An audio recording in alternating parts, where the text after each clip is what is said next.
Dust rose across the dry horizon as three pickup trucks screeched to a stop outside a weathered farmhouse. Six men jumped out, faces hard, rifles drawn. Their leader marched toward the porch where an old man sat in silence. "You're just a broken-down relic," the thugs sneered. "Hand over your guns and cash." The old man didn't move, didn't blink. He simply looked up, calm, cold, calculating. The leader snatched the man's hat and threw it into the dirt.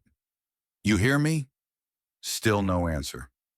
But the old man stood slowly, steadily, his presence unsettling. The gang had come for money. Instead, they'd awakened something far more dangerous. And by the time they realized who he was, they were already too close to run.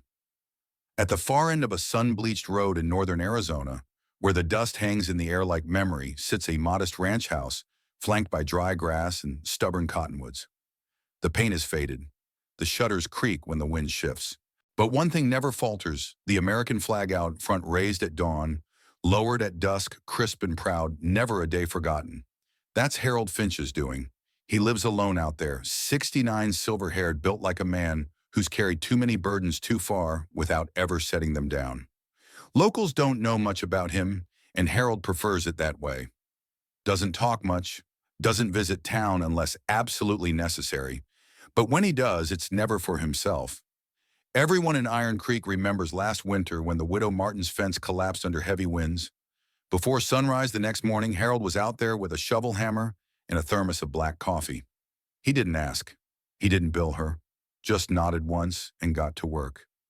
Or the time he buried Thomas Riley, an old Marine who died with no next of kin. The funeral home called the sheriff. Sheriff called Harold. No questions asked. Harold showed up in a pressed shirt and clean boots. Dug the grave himself. Stood alone through the entire service. Saluted once and walked away. And there was the flood 3 years back. Heavy rain turned a dry gulch into a raging torrent. 2 boys were trapped on the far side. Everyone panicked, but Harold drove his truck into the water without a word. Waded chest deep through the current, 1 kid over each shoulder. By the time help arrived, Harold was already wrapping them in towels from his back seat. People say he's strange, too quiet, too private. Some say he's haunted. Maybe he is. But even the skeptics lower their voices when his name comes up. Because when things go wrong in Iron Creek, it's not the sirens they hope for. It's Harold Finch. There's something about Harold Finch's ranch that makes people speak in hushed tones. Not out of fear, exactly, more like reverence. The place itself isn't much to look at. A weathered barn, a slanted porch, and a stretch of land where the cattle graze slow and silent. But folks in Iron Creek say the wind sounds different out there. Like it carries secrets. Like it remembers. Everyone's got a theory about Harold. Charlie Newton at the feed store swears Harold once trained combat dogs for the Marines. "You ever see the way his mutt duke moves?" he'll say. "That's not a house dog. That's precision." Old Mrs. Latimer, who runs the church thrift shop, insists he's just a bookworm. Reads those dusty old war novels cover to cover. Probably thinks he's some kind of soldier. Teenagers make up ghost stories how Harold once snapped a man's arm clean because he raised a hand to his wife. Sheriff Wilson never confirmed it, but he also never denied it. Whatever the rumor, the town agrees on one thing: Harold doesn't talk much. Never raises his voice, doesn't argue. But when things go sideways, when someone crosses a line, they say he reacts with eerie calm. Efficient, immediate. No wasted movement, no warning. The kind of man who doesn't bluff. What no one knows, not the sheriff, not the pastor, not even Sarah Thompson next door, who's known him 15 years, is that Harold Finch isn't just another reclusive veteran. He was Phantom 6, commander of a Navy SEAL team, so covert their missions were buried under 6 layers of classified ink. For 23 years, he led Black Ops operations across the globe: Somalia, Fallujah, Kandahar. He extracted hostages under heavy fire, neutralized high-value targets, and once vanished behind enemy lines for 2 weeks only to return dragging a wounded pilot across the border. Then after one final mission in southern Afghanistan, one so bloody, so unforgiving, it left scars no one could see, he disappeared from the military map. Retired early, changed his name, bought a ranch where no one would ask questions, and he's kept it that way ever since. But silence can only stretch so far. And sometimes the ghosts we bury come back looking for us. Or worse, they come looking for someone to finish what we started. South of the Arizona border, the rules are different. Loyalty is bought, silence is enforced, and lives are traded like currency. The man at the top is known as El Tiburon, the shark. Ruthless, calculating, and patient in a way that frightened even his own men. He didn't shout, he didn't threaten, he simply nodded and things happened, usually involving blood. For the past year, his cartel had begun reaching northward. Not with flashy attacks or shootouts, those attracted too much heat. Instead, they picked off soft targets, isolated ranches, remote farmsteads, people with land supplies or rumors of hidden cash, people who couldn't call for help fast enough. Arizona's high desert became a silent battlefield. One of El Tiburon's youngest scouts, Nico, wasn't ruthless, just ambitious. He wanted to move up, wanted to prove he could spot opportunities others missed. So when he spotted an old Dodge pickup pulled over on a back road near Highway 191, he watched from a safe distance. An elderly white man, tall and quiet, was kneeling beside a sputtering sedan. The family beside it looked like migrants worn closed-scared eyes. The man inspected the engine, said a few words, then patched a hose with electrical tape pulled from his truck. To Nico, it looked suspicious. Why would a gringo help undocumented migrants out in the middle of nowhere? Unless he was moving something himself. Guns, cash, contraband. He snapped a photo of the license plate with his burner phone and sent it up the chain. When the message reached El Tiburon's table, the shark didn't hesitate.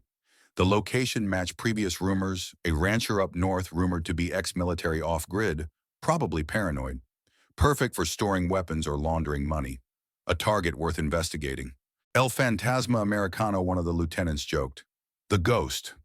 El Tiburon didn't laugh. Send Mateo, he said flatly. Mateo was a retrieval specialist. Not subtle, not gentle, but efficient. He'd raided 5 properties that year, left no witnesses at 3 of them. The next morning, 3 trucks were loaded with 6 armed men. Their orders were simple. Find out what the old man is hiding, secure anything of value, and if he resists, leave nothing standing. What none of them knew was that they weren't heading toward a victim. They were driving straight into a legend's front yard. The ground trembled slightly before the sound caught up.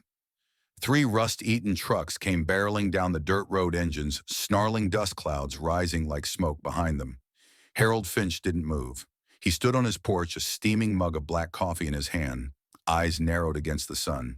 He'd heard the tires before he saw them, 3 vehicles staggered formation coming fast. Not locals, not lost. Trouble. The truck skidded to a stop in a loose semicircle, spraying gravel across his driveway. 6 men jumped out. Young, armed, faces twisted into sneers, carved by arrogance. The one in front wore dark sunglasses and a bulletproof vest, too clean to be old. He moved like he was used to giving orders, and worse, used to being obeyed. Mateo. So this is the famous old ranchero, he said with a smirk. Thought you'd be taller. Harold said nothing. He didn't need to. Mateo stepped onto the porch and spotted something glinting in a rusted dish on the table, Harold's Navy SEAL challenge coin. Worn edges, a symbol of everything earned through blood, fire, and silence. With 2 fingers, Mateo picked it up, rolled it in his palm like a toy, then flung it into the dirt at Harold's feet. He stepped on it. Doesn't mean much out here, does it? Harold met his eyes, still calm, still quiet. Not a flicker of rage, not even a frown. But Mateo's smirk faltered just for a breath. Search the house, he barked. The others moved fast. Doors flung open. Cabinets ripped from walls. A mattress sliced open like an animal.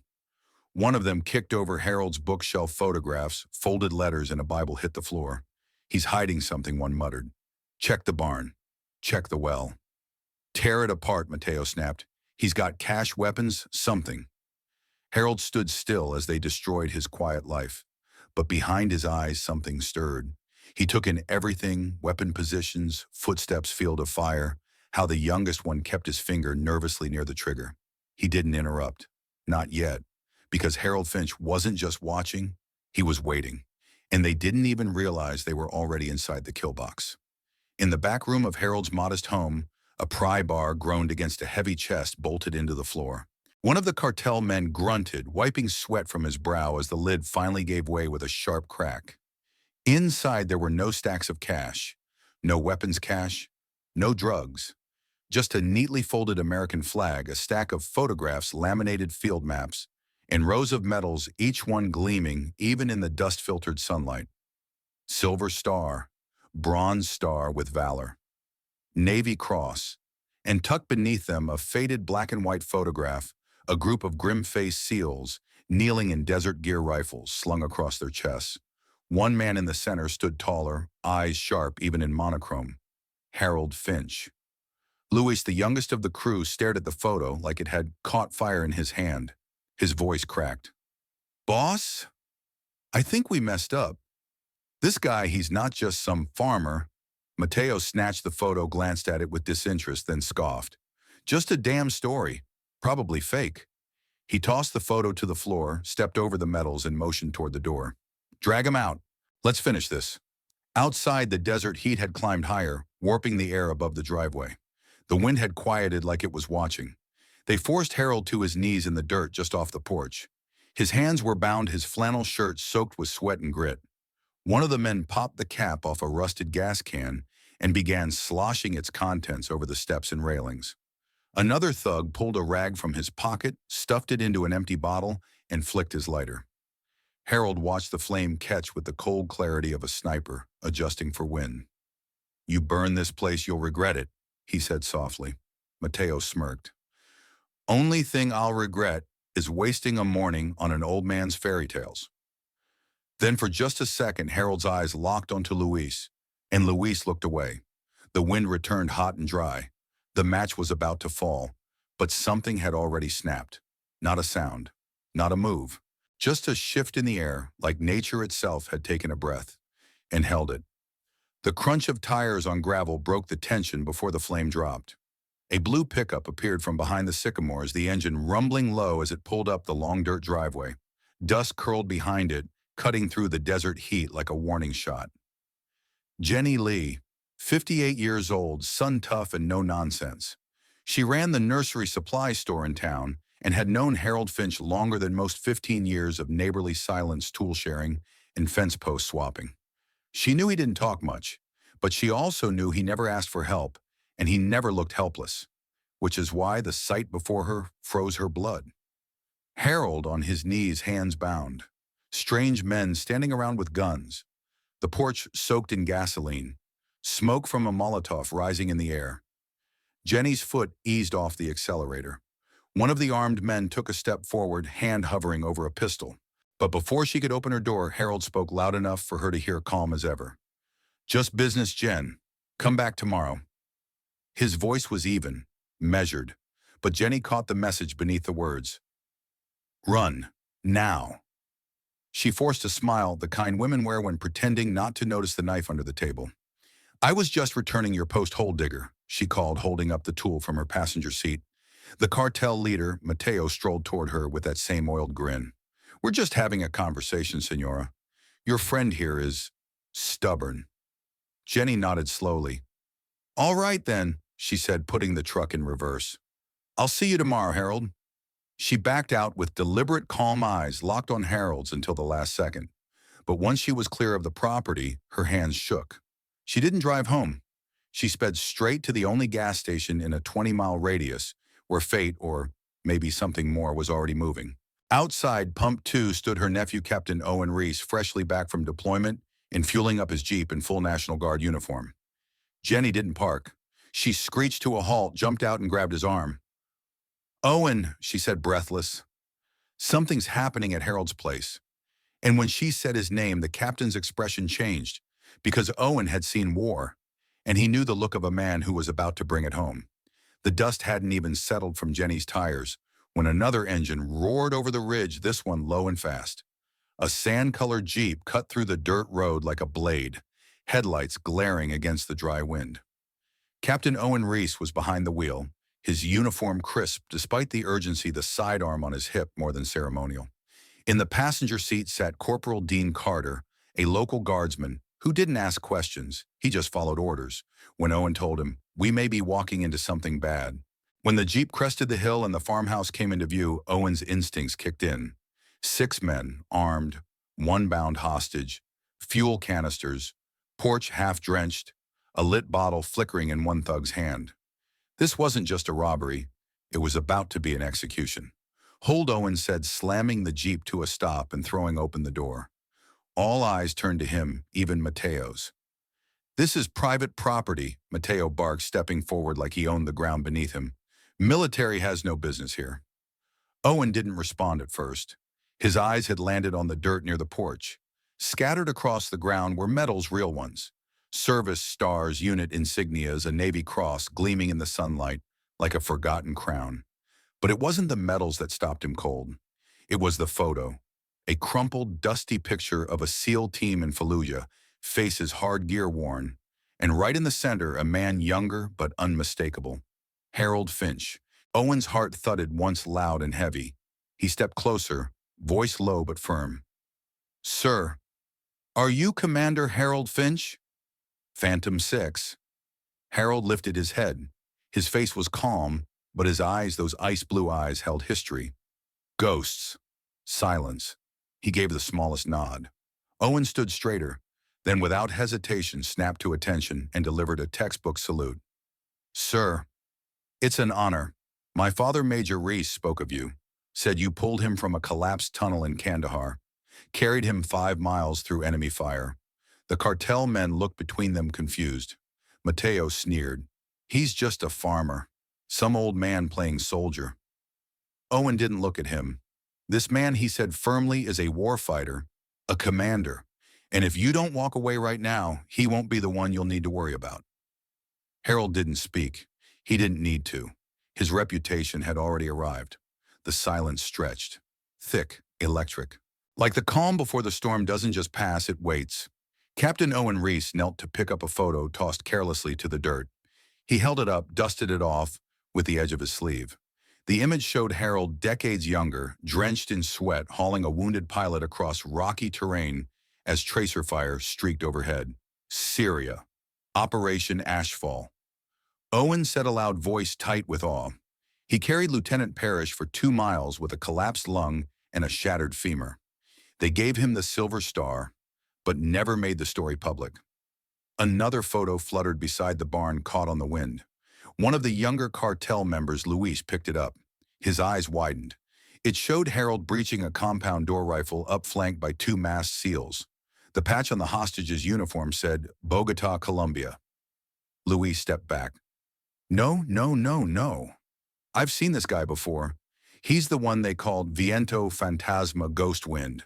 My uncle used to tell stories.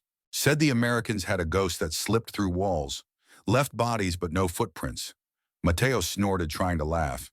Just stories to scare kids. But Luis shook his head. No, they never knew his name. They only saw the results. He took down the Ortega bridge cell in 3 nights, alone. They never found the weapons cache because it burned after he cleared the hostages. Another thug, Raul, turned pale. Wait, that's him. Someone's hand trembled. A gun lowered. Then another. Harold still hadn't moved. Captain Reese stood beside him, arms crossed. You should know something, he said to Mateo. This man didn't get famous because he talked. He got famous because no one lived long enough to tell the story. Mateo's jaw clenched, but his posture faltered. The wind shifted. A hawk circled overhead. The silence returned, but this time it carried weight. The kind of silence that comes before consequences. Then it happened. One of the cartel men, Javier, stepped backward and let his rifle fall to the dirt with a hollow thud. I'm not dying for this, he muttered. Another followed, and another. Harold finally exhaled. It wasn't a standoff anymore. It was a reckoning. Harold stood slowly, no theatrics, no threat in his voice, just stillness, measured and sharp like a drawn blade. The way his boots settled into the dust, the slight bend of his knees, the subtle alignment of his shoulders. It wasn't just a man rising from the ground. It was a predator taking his stance. Mateo took half a step back before catching himself. His hand twitched near his pistol, but he didn't draw. The others had already lowered their weapons. 2 were retreating toward the trucks. One looked like he might vomit. Harold's voice, when it came, was low, unshakable. You came here thinking I was prey, that I was soft, alone, easy. His pale blue eyes swept across the group, each man frozen under the weight of something they didn't understand until now. You've got one chance, Harold continued. Walk away. Forget this place. Don't come back. Silence. Then Harold took a single step forward. Just one. But that was all it took. In that one movement, how he planted his foot, how his hands stayed loose but ready, everything changed. It was like watching a storm gather behind a calm sky. The kind of threat that doesn't shout. It waits. Luis took off first, sprinting for the far truck. Javier followed, grabbing his rifle off the ground with shaking hands. Only Mateo stood his ground, though his bravado was cracked, leaking through the seams of his forced grin. "You think you can scare me, Viejo," he barked. "You're just a—" But even his voice broke when Harold's gaze locked on his trembling hand. "You've been holding your breath every 7 seconds," Harold said softly. "Sign of cocaine use, right hand twitching. You're already in withdrawal. You're not thinking clearly." Mateo's lips parted, but no words came out. "You won't win this fight," Harold finished. Another beat of silence, then clink. Mateo's gun hit the dirt. "We're leaving," he muttered, backing away. "There's nothing worth taking here anyway." One by one, the cartel men loaded into their trucks. Engines fired. Tires spun in desperation. Dust swallowed their retreat. Harold stood in the driveway, arms at his sides, eyes steady as the dust rolled past him, like a curtain falling at the end of a play. The message was clear. You don't walk into a lion's den and expect mercy. The next morning, long before the sun hit its stride, a line of dusty trucks began winding down the road toward Harold Finch's ranch. It started with Sarah Thompson, the school teacher, holding a basket of fresh cornbread. Then came the Watson boys twins he once pulled from floodwaters, bringing nails and plywood. Jenny Lee arrived last, her truck bed piled with tools and fencing supplies. Within the hour, Harold's front porch was full. They didn't knock. They didn't ask. They simply started sweeping broken glass, straightening furniture, stacking firewood, hammering siding. Not out of pity, out of respect. By midday, the sheriff's cruiser rolled up, followed by 3 more, and a National Guard vehicle behind them. Sheriff Wilson stepped out, face drawn, but resolute, flanked by a dozen deputies in tan uniforms. He tipped his hat as he approached. "We came as soon as we heard Harold," he said. "I'm sorry we weren't here sooner." Harold didn't respond right away. He stood on his porch with a mug in his hand, the flag behind him, whipping in the morning wind. The lines on his face were deeper than yesterday, but his posture hadn't changed. "It's handled," he said simply. The sheriff nodded. "I figured as much." Then quietly, more people began to arrive. Mr. Chen from the grocery store Harold never let close after the power went out. Evelyn Parks, whose disabled husband Harold fixed a wheelchair ramp for. Families from town, farmers, kids, veterans in worn jackets and caps faded from time. No one spoke at first. They just stood in front of the porch, shoulder to shoulder. Then it started. One man stepped forward, Vietnam patch on his jacket, and saluted. Another followed, and another. Soon a dozen veterans, old and young, limping, scarred stoics, stood in a line, each raising a salute to the man no one had truly known until now. He had never asked for thanks, never told a story, but stories have a way of escaping like wind under a door. Harold looked out at the people he'd lived beside for years, the ones he quietly served, protected, and never expected anything from in return. And in that moment, he said nothing. He just nodded, once his eyes sharp and proud. It was all he needed to say. The sun was sinking low, casting long golden shadows across Harold Finch's ranch. The chaos from the day before had faded, leaving only the quiet creak of wood, the occasional hammer strike, and the soft murmur of wind slipping through the cottonwoods. Most of the crowd had gone home, but one man remained. Captain Owen Reese stood beside Harold's, sleeves rolled up, sweat streaking the back of his neck as he tightened a hinge on the busted front gate. "Sturdy as hell," Owen said, testing the swing. "Kind of like the guy who lives here." Harold gave a half smile and passed him a rusted screwdriver. They worked in silence for a while, 2 men who had both seen the weight of the world, one younger, and still carrying it, the other older, hardened by it. "You know," Owen finally said, wiping his hands on his fatigues, "I used to think the only way to honor what we did was to talk about it. Let people know." Harold didn't look up. He was gently brushing dust off the old mailbox, now straightened and bolted back into the post. "But after seeing you," Owen continued. "I think I get it now." Harold paused, then turned. "Sometimes," Owen said, "silence is the loudest testimony." The older man nodded, his face calm but unreadable. I didn't disappear because I was ashamed, Harold said after a moment. I disappeared because I'd already given enough. I fought so others could forget. That's the point. We carry the weight so they don't have to. Owen sat down on the porch steps, the board still splintered but sturdy. My dad used to tell me stories about you, he said. He said you saved his life and never once spoke about it after. Harold lowered himself onto the opposite step, the sun catching the scar that ran along his jawline. I remember him, Harold said. Good man. Never forgot to laugh, even when things were burning. For a while they sat in that soft, quiet, just whined old wood and a fading orange sky. I'll keep your secret, Owen said finally, but I won't forget it. Harold nodded again, slower this time. Good, he said. Just don't make a statue. I hate pigeons. And for the first time in a long time, he smiled. In the quiet of that Arizona dusk, one truth stood taller than the flag on Harold Finch's porch. You don't need noise to leave a legacy. You just need courage. Harold never sought medals, attention, or applause. He fought so others wouldn't have to. He suffered in silence so the next generation could sleep peacefully. In a world where loud voices dominate, where people rush to post every thought and achievement online, Harold's life reminds us that dignity lives in quiet service, and strength doesn't always roar. And maybe that's the question we should all ask ourselves today. Are we living in a way that helps others forget the fear and remember the good? Are we the type of neighbors who show up when no one else does? Let this story spark something in you. Whether you served or not, each of us has the chance to carry a piece of that quiet bravery. Maybe it's in helping a neighbor fix a fence. Maybe it's in listening without judgment. Or maybe it's just raising a flag every morning to remind the world we still stand for something. Tell us in the comments, what does honor mean to you today? Do you know someone like Harold Finch, someone who never asked to be remembered, but deserves to be? We read every story you share. You might even inspire the next video. Thank you for watching and for honoring the values that matter: respect, duty, and kindness.